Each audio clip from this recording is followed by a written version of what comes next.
Welcome to the Slop Temple. We pray this video helps. You start by getting straight to work.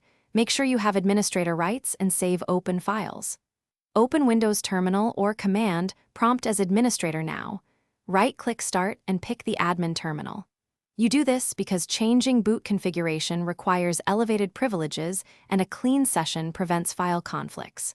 Once you have the admin prompt, keep it open and proceed. This is the only environment that will accept the low-level bcedit commands we need to run.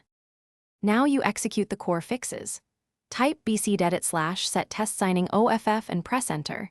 This tells Windows to stop allowing test sign drivers and removes the test mode flag. If you previously disabled integrity checks, run bcedit/set nointegrity checks off as well, because that resets any bypasses. These commands change the boot configuration store, so they require a reboot. Once done, restart the PC to apply settings and check whether the test mode watermark is gone. After reboot, verify the watermark is gone and confirm system stability.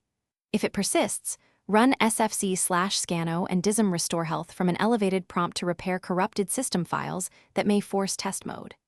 Make sure Secure Boot is enabled in UEFI and unsigned drivers aren't installed. Update or remove any suspect drivers via Device Manager.